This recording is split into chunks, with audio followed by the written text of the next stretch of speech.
Shitcoin de la semaine, nouveau shitcoin, nouvelle possibilité de gagner de la crypto gratuitement grâce au café du coin. Évidemment, grâce à nous. Si tu n'as pas envie d'acheter de la crypto-monnaie pour faire ton premier bac parce que tu as peur, tu ne peux pas mettre de coup de carte bleue, parce que toutes les news te font peur, oh là là mon dieu, si j'achète de la crypto, est-ce que je vais la perdre? Le café du coin te fait ton premier bag. Tu as juste à deviner à quel coin appartient cette courbe. Hein, elle apparaît ici. Vous parlez de ma coupe de cheveux là? Elle est bien, franchement, elle est bien. Il y a eu pire. Il y a un truc que vous avez que je n'ai pas, c'est que vous ne mettez plus de gel. Et ça, je vous envie pour ça. Moi, je suis obligé. Ah non, t'es pas obligé. Ouais, non. Ça se travaille ça. Ah, frérot. Charles-Henri de la Coquillette, c'est vrai, quand je mets pas de gel. Ouais, bah écoute. Charles-Henri de la Coquillette. Il faut que tu acceptes la personne que tu es. Tu es un Charles-Henri de la Coquillette, David. Mais si tu n'acceptes pas ce Charles-Henri qui est en toi, tu n'arriveras à rien. Les viewers d'ailleurs, votez hein. À 500 likes sur la vidéo, David ne met pas de gel sur la matinale suivante. Vous allez croire que c'est un remplaçant. Et c'est qui le nouvel intervenant dans le café du coin? C'est BHL hein. On dirait BHL, réserve fédérale, ça va être la news majeure. Ouais, quand même. Bon, bah écoute, ouais, bah, en même temps, la réserve fédérale qui rajoute 25 milliards de dollars pour que le système bancaire ne s'effondre pas, je pense que c'est une news majeure, ouais, tout à fait. On va en parler juste à peu près tout à l'heure, hein, et on va parler après du hack. On fait le plus gros de 2023 quand même. Ouais, j'aime bien parce que c'est un effet d'annonce et on va vous expliquer comment ils arrivent à faire des effets d'annonce et des titres putaclic juste avec une date, parce que c'est très très fort ce qu'ils ont fait. On va parler également d'une whale qui a décidé d'abandonner la crypto, j'ai l'impression. Et c'est une whale qui est très connue dans le milieu. Il est mondialement connu dans le quartier. Si vous franchement suivez la news, elle est très intéressante. J'ai envie de commencer directement par le hack les gars, je sais pas ce que vous en pensez. Parce que le hack c'est quand même une news qui est assez folle, vol de près de 197 millions de dollars. Et David, le titre putaclic, la petite nuance, le petit twist. Bah, le plus gros hack de l'année, alors que ça fait 3 jours qu'on est en 2023, tu vois. Exactement. Ah, on est au mois de mars. C'est le premier. Bon après, pour le titre, on pourrait dire que l'année dernière, à la même date, il y avait déjà eu plus de 500 millions qui étaient pris sur une pool, je sais pas, c'était le plus gros de l'année 2022 de toute façon, je crois. Mais tu sais, ce hack, bon, on va vous le résumer, le hacker a fait ce qu'on appelle un flash loan, il a emprunté une somme phénoménale, à savoir 30 millions, pour pouvoir faire son hack. Ça me rappelle un truc, Moïd, quand tu dis, putain, si ces mecs-là, ils utilisaient leur intelligence à des fins beaucoup plus vertueuses, mais t'imagines, parce que ces mecs-là, ils sont malins, faut dire ce qui est quand même, tu vois. Ils voient une brèche, et voilà. Donc le mec, il a emprunté pour pouvoir se faire sa petite tambouille, et puis il a siphonné près de 200 millions. Un petit commentaire, je rebondis sur ce que tu as dit. Il faut savoir que les hackers dans le domaine de la crypto-monnaie, et de toute façon dans le domaine financier, sont des gens très très malins, très intelligents. C'est pas ton brouteur classique qui va être là à te faire un hack sur la crypto ou un hack élaboré qui va te prendre plusieurs millions. Le brouteur, il va réussir à te prendre peut-être 0.5 ETH parce qu'il va t'envoyer un message WhatsApp où tu vas lui envoyer une petite partie de TH. Mais ça là, ça c'est des escrocs hautement qualifiés. Ouais, mais j'ai l'impression que ces attaques-là commencent à être connues un petit peu. C'est pas la première fois qu'on en entend parler. Par contre, ça vient toujours d'une faille dans le code, hein, c'est-à-dire qu'ils exploitent le fait de pouvoir faire un prêt et de vider la pool derrière, hein, sans collatéral. En gros, c'est ça. C'est un prêt mais avec rien derrière. C'est un prêt en slip. Voilà, c'est un prêt en slip. Mais j'aime bien l'idée de flash loan. Une grosse somme d'argent qui est prêtée pour un temps très court.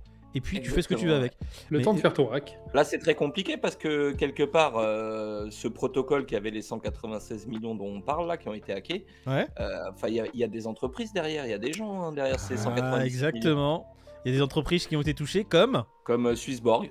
Ah, Swissborg avait des fonds dessus? Ah, il me semble, ouais. Mais pas que, hein. Il y a aussi un autre protocole. C'était le Angle Protocol qui est touché pour 17,6 millions de dollars parce que c'est le protocole français. C'est sur la DeFi que c'est arrivé, les amis. Donc voilà, encore une faille. Ouais, il y a une faille dans le code justement au niveau du prêt et de son collatéral, quoi.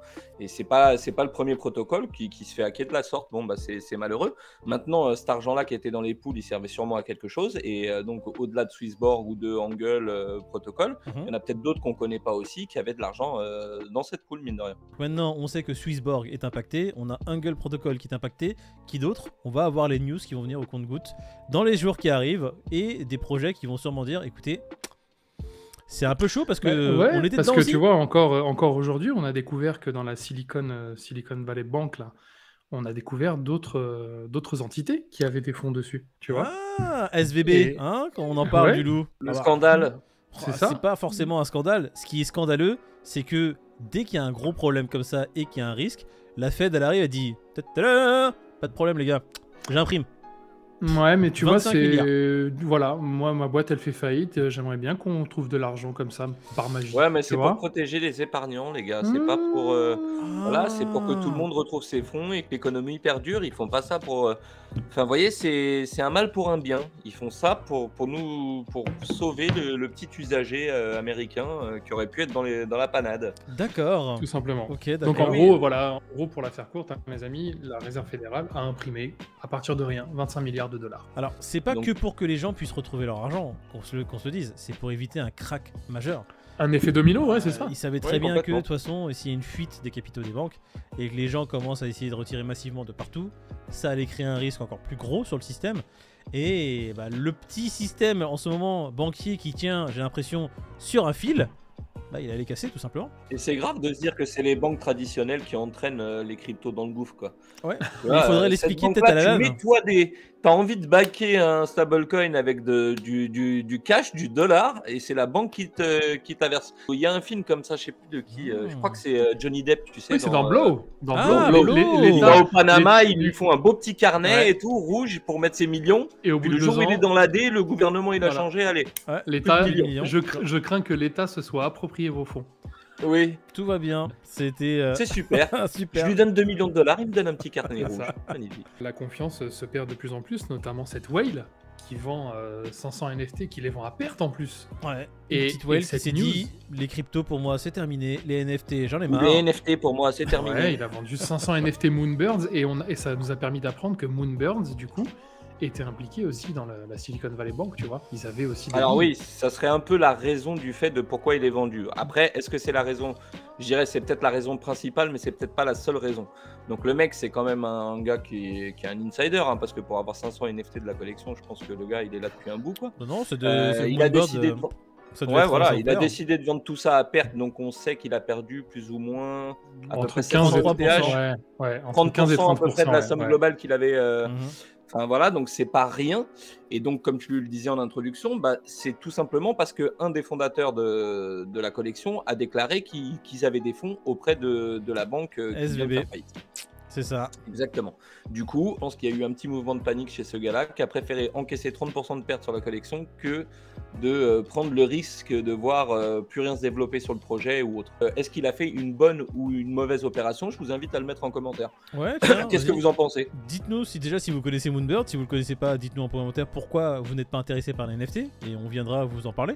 Non, je déconne, nous aussi on n'est pas intéressé par les NFT.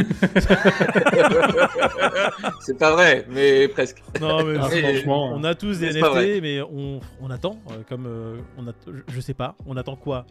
Ne posez pas la question, on n'en sait Non, strictement rien. les NFT, c'est voilà, il y a des collections qui valent quelque chose, t'as des collections qui valent que dalle. Non, mais sa réflexion se tient, c'est pour ça que j'invite tout le monde à nous dire ce que vous en pensez. Est-ce que vous auriez encaissé une perte de 30% comme ça en vous disant bon bah les news elles sont ce qu'elles sont, mais moi j'encaisse, ou est-ce que vous vous êtes dit bah non ça craint pas pour le projet et auquel cas ça continue? Moi, je vous invite dans l'espace commentaire à nous dire comment ça se fait que le Bitcoin, du coup, a pété aujourd'hui et l'Ethereum et tout, en fait. J'aimerais comprendre. Ouais, j'ai vous avez l'impression une qu'on est réponse. en train d'atteindre les 500 likes sur la vidéo en live parce que la coupe de David ne veut déjà plus rien dire. Waouh! Tu veux ma perruque, David? Tu me Oh demandes. là Pas là, besoin, on dirait le Super Saiyan blanc. Si t'as Krillin qui a des besoin, cheveux. tu me poses la question. Ah mais Oh, le Krillin Bitcoin avec là, des cheveux. hier on a fait une vidéo pour dire le Bitcoin se remettre, c'est un peu de ce qui s'est passé Oui, du fun. on a dit qu'il allait On- dépasser les 21 000 dans la nuit. On l'a dit, vous Ah. inquiétez pas. 24 Encore une 258. prophétie. Plus 15%. J'ai l'impression que là, soit il va y avoir des Eh, gros 15% sur le profits Bitcoin. qui vont être pris. On dirait le Shiba, le bordel. Incroyable. Non, mais c'est incroyable de les perdre, de perdre 3000 $ et de les regagner comme ça en l'espace d'un week-end. C'est ça qui est intéressant, c'est qu'on n'a pas gagné que 3000 $. On en a gagné à peu près 7000. Donc on est à 6000 plus, un peu plus, dollars de gagné en l'espace de 48 heures. On est à 24 257. L'Ethereum 1674. L'Ethereum n'a pas pris autant. Le BNB qui repasse au-dessus des 300 $. Ça fait Ouais. plaisir. Merci. Grave. L'USDC qui, voilà, après que les gens Bull aient run, vendu. bull en- run. Bull run, les gars. Bull- Non, j'allais justement y venir parce qu'à chaque fois qu'on le dit, enfin, à chaque fois je le dis ça, le bull run on s'y attendra pas. Ça commence comme ça, on est à 23 000, on se dit, 23 000 déjà. 2 heures après, on est à 24, on se dit, oh là là, qu'est-ce qui se passe? Une journée après, on est à 28. On est dépassé par des événements. On va voir ce qui se passe dans les jours qui arrivent. Soit il y a un gros profit qui sera pris par les gens, soit ça peut continuer. Là, cette couleur, si elle devient encore plus foncée, Bah écoute, ça ferait plaisir un peu. Hein. Après tous ces mois de vidéos sur la chaîne Amber Market, il serait temps. Fear and Greed, messieurs. Hein, on était à combien hier? Enfin, Fear and Greed hier, on Je sais était à que 33. David a dit 39. Ouais, Peter a dit 37. Et moi, il me semble que j'ai dit le bon numéro. Qui À est... savoir 49. Ah non, là 72. Non, Non, t'avais dit quoi, 34? J'avais dit 35. 35. 35? 35. Il est à Je 49. crois bien que t'avais dit 34. Hein. Ouais, mais il est à 49 de toute De façon. donc, qu'il soit Ah, il est à 49? Ouais. Ah bah oui, c'est vrai, il est monté à 24 000. Il est vraiment mauvais en fait. Peter, Demain, il est loin. 54. On est Demain, vraiment 54. mauvais. En fait, Bah, en fait, là, c'est un pari. on s'attendait tous à ce que ça monte un petit peu, mais là, il y a eu un regain de confiance incroyable. Moi, On est m'attendais passé à- de la peur au neutre. Voilà, écoute, on est passé de la peur à l'euphorie, j'ai l'impression pour l'instant, chez certaines personnes. Et Ça va vite j'aimerais en crypto, justement accrochez-vous. Hein. leur dire à ces personnes-là, faites gaffe, parce que pour l'instant, vous savez très bien, on a déjà été à 24 il y a quelques semaines, on est retombé en dessous des 20. Bon, on est retombé en dessous des 20 à cause de Silvergate. Je vais pas dire qu'il n'y a pas eu d'informations, mais faites attention. Attendons quelques jours pour voir ce qui se passe, parce que là, 24, je sais que les vendeurs vont essayer de reprendre la main, quoi qu'il C'est à arrive. 25. Ils ne exactement. veulent pas que on dépasse les 25. 25 est une zone critique. Si on arrive à clôturer surtout la semaine au-dessus des 25, ça peut sortir mauvais pour les parties vendeuses. Donc, soyons patients. Bon, messieurs, demain, Fear and Greed. 54. Peter, 55. je veux dire 50. Ah ouais, pas une grosse... D'accord. Ah, ben moi, en fait, si ça fait un pullback, ou si ça se maintient à peine, je pense que, tu vois, on peut aller un poil devant, mais pas... Ah, lance-nous le shitcoin de la semaine, Peter. Aujourd'hui, le shitcoin de la semaine, bah écoutez, il y a une courbe qui va se mettre là, ou là, ou là, on sait pas trop où elle va se mettre. Si vous arrivez plein à sur deviner ta Le gueule. l'écran, il frérot, s'agit. en plein sur ta tête. Voilà. La Si- courbace. Oui, voilà, c'est là. Si vous arrivez à deviner de quel coin il s'agit, bah, vous le mettez en commentaire sous la vidéo YouTube. Vous dites voilà, je pense qu'il s'agit du coin Intel. Mhm. Et puis, si vous avez la bonne réponse, bah, vous serez peut-être tiré au sort dimanche 18h sur le live Twitch pour gagner un bac de cette crypto. L'indice de la semaine, qu'est-ce qu'on pourrait dire? Il n'est pas dans le top 100. Ah, très intéressant. J'aime beaucoup cet indice. Le shitcoin de la semaine n'est pas dans le top 100. L'indice apparaît ici pour les viewers. C'est faux. Il est même pas dans le top Il 200. apparaîtra rien du tout, les amis. Faut savoir que quand cette personne là qui est dans le... Voilà là, hein, je la montre, elle est là. Quand elle fait le montage... Je peux pas, on va être bipé, on va être banni. Les conditions YouTube, en fait ce qui me fait chier quand je filme avec vous, c'est que je ne peux plus vous insulter. Et ça, Ouais. ça me chagrine profondément. Obligé d'être diplomate. Imagine-nous avec ta tête de con comment on fait tous les jours.